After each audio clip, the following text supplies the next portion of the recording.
Assalamualaikum warahmatullahi wabarakatuh. Jadi di sini kami akan menjelaskan sedikit tugas kami mengenai skematik untuk Arduino Uno yang kami buat di software Isieda. Mungkin untuk penjelasannya itu akan disampaikan oleh yang pertama. Pada gambar ini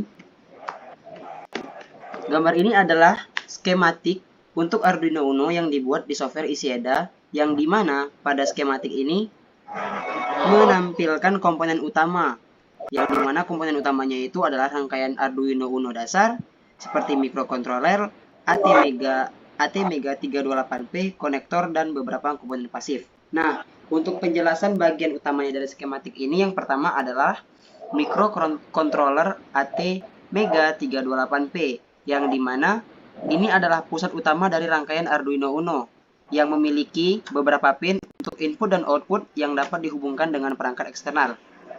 Kemudian yang kedua, kristal osilator, yang dimana biasanya kristal ini sangat cocok dengan kapasitor di dekatnya untuk menyediakan clock eksternal bagi ATmega 328P.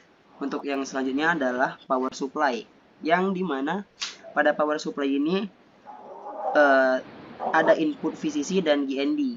Kemudian ada juga beberapa komponen yang berfungsi untuk melindungi dan menstabilitaskan tegangan yang masuk ke sistem. Nah, untuk komponen yang selanjutnya adalah USB to serial converter, yang dimana terdapat IC untuk mengonversi sinyal USB ke serial yang memungkinkan program untuk dikirimkan dari komputer ke mikrocontroller. Kemudian ada pin header untuk input dan output. Kemudian ada kapasitor dan resistor, yang dimana kapasitor digunakan untuk menstabilkan tegangan, sedangkan resistor sering digunakan untuk membatasi arus yang mengalir, misalnya pada LED. Kemudian untuk komponen yang terakhir yaitu LED dan resistor seri, yang dimana terdapat LED dengan resistor seri yang biasanya digunakan sebagai indikator daya atau sinyal lain yang menunjukkan bahwa rangkaian aktif atau bekerja. Nah, setiap komponen itu dan hubungan antar komponen ini dirancang untuk memastikan bahwa mikrokontroler dapat berfungsi dengan baik dan menerima daya serta sinyal yang dibutuhkan. Skematik ini juga cukup mirip dengan desain Arduino standar yang sering digunakan dalam berbagai proyek elektronik dan mikrokontroler. Kemudian untuk selanjutnya akan disampaikan oleh rekan saya kepada Rahmat. Dipersilakan. Assalamualaikum warahmatullahi wabarakatuh. Nama saya Rahmat Hidayat Siregar. Di sini saya akan menjelaskan sedikit mengenai langkah-langkah dalam merancang dan merangkai Arduino Uno di aplikasi SI IDEA. Yang pertama adalah buka Easy IDEA dan buat proyek baru, serta buka isi IDEA baik melalui website maupun aplikasi desktop. Buat proyek baru dengan mengklik tombol New Project atau pilih New dan skematik untuk mulai membuat skematik rangkaian Anda. Yang kedua, langkahnya adalah tambahkan komponen ke skematik. Pada bagian kiri, pilih Liberas atau gunakan kontak pencarian untuk menemukan komponen yang dibutuhkan. Kemudian klik pada komponen yang ingin Anda tambahkan dan letakkan di area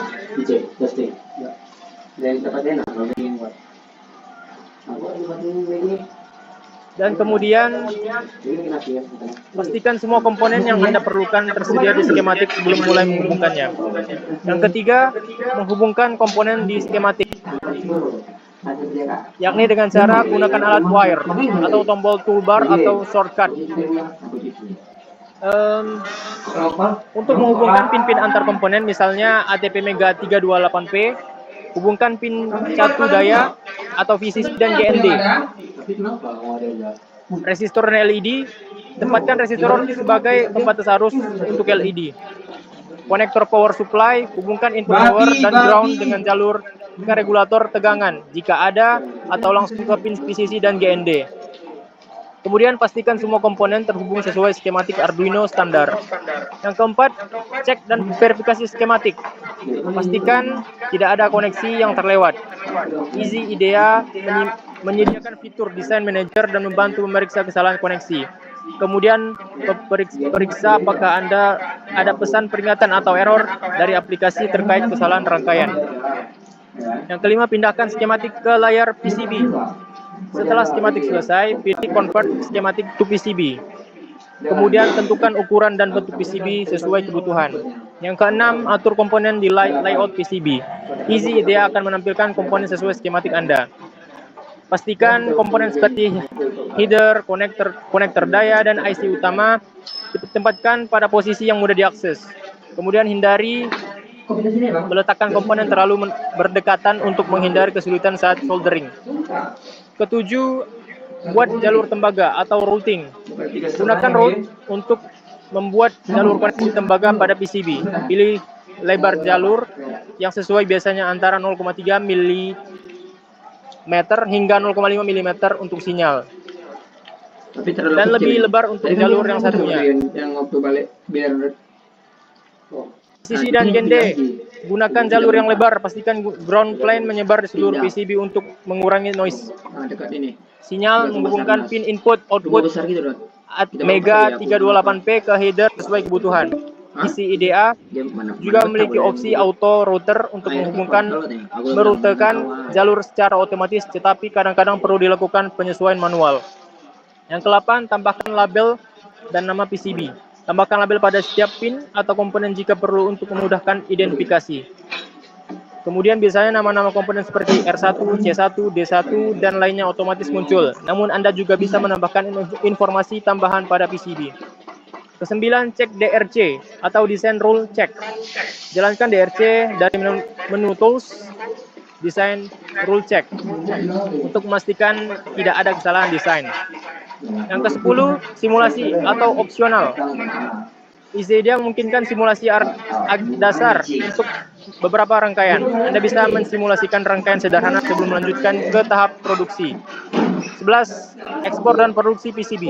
Jika desain sebuah sudah benar, ekspor file Gerber dengan memilih fabrication option. Gerber file. File ini bisa langsung dikirim ke pabrik PCB untuk dicetak. Yang ke-12, uji hasil PCB. Jika Anda membuat prototipe fisik, setelah PCB selesai produksi, lakukan pengujian dasar sebelum memasang semua komponen. Setelah itu periksa continuity jalur dengan multimeter, terutama untuk jalur power dan ground, untuk memastikan tidak ada hubungan singkat short atau sirkuit. Dengan mengikuti langkah-langkah ini, Anda bisa membuat dan merangkai PCB Arduino Uno untuk Easy IDEA secara efektif. Baiklah, sekian langkah-langkah yang dapat saya jelaskan. Terlebih dan kurang, saya mohon maaf. Assalamualaikum warahmatullahi wabarakatuh. Baik, terima kasih. Baik, terima kasih kepada Rahmat. Mungkin itu aja yang dapat kami sampaikan, yang dimana anggota kelompok kami itu terdiri dari saya sendiri, Dimas Dwi Pramuja, kemudian ada rekan saya Rahmat Hidayat Siregar, kemudian ada Melisa Zeliana Putri, kemudian ada Evelyn Aulia Putri. Nah, ini untuk hasil akhirnya pada rangkaian itu, maka masalah gambar seperti ini. Terkurang dan terlebihnya kami mohon maaf. Wabillahi taufiq wal hidayah. Wassalamualaikum warahmatullahi wabarakatuh. Dan terima kasih kepada kawan